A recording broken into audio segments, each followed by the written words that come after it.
Hey everyone, I'm going to give you guys a couple of tips that every beginner, intermediate, or expert cookier needs. But especially if you're starting out in cookies, you will need these two things to be successful.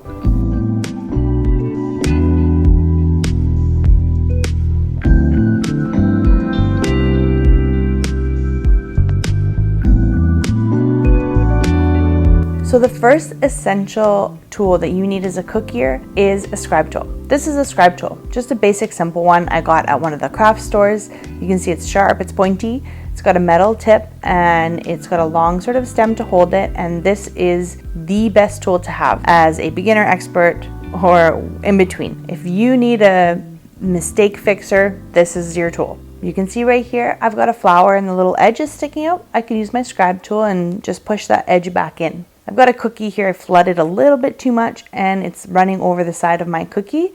I can just run my Scribe Tool along the edge and clean up those sides.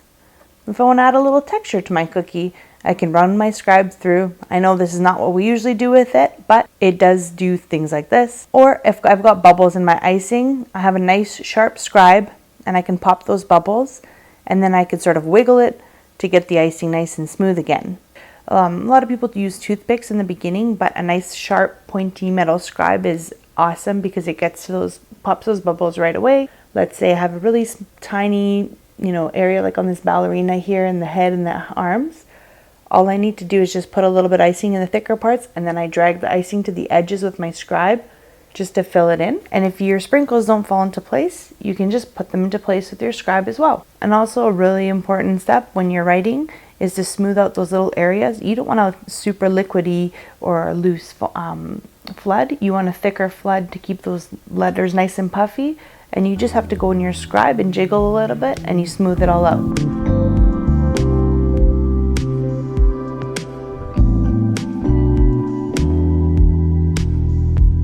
And the second tip I have for you guys is, when I first started out, I was using just a regular pan that I had in my house already.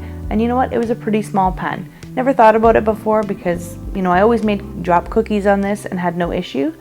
But once you start getting into decorated cookies, they're a lot bigger than your average cookie and they take a lot more time. So any time saving tips, I was all up for. So what I suggest for you guys to do is invest in a good large pan or 2 or 3.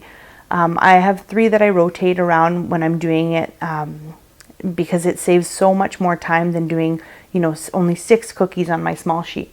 So here, these are the pans that I actually use. They're dark pans. They're quite large, so they can fit a good amount of cookies. One thing to note with dark pans is that you will get golden brown bottoms. Some people prefer it, some people don't. I do, so that's why I use these pans. I also use brown sugar in my recipe, so I do like that it gets caramelized a little bit and gives it a little bit of flavor. But if you do not like the color, then you probably want to steer away from the dark colored pans, or you would line them with parchment paper. So I do have a lighter pan here just to show you. I have this one and I've baked cookies on it before, and I do not get that brown bottom like I do on the dark pans.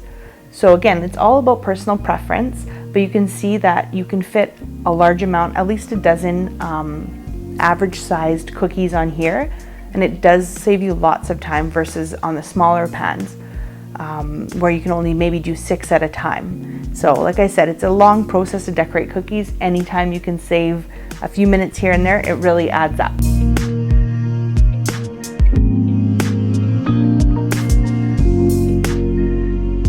I hope you guys found those 2 tips useful. This will make your cookie life a little bit easier, and I'm looking forward to sharing more of these with you guys in the future. And as always, thank you so much for watching and happy baking.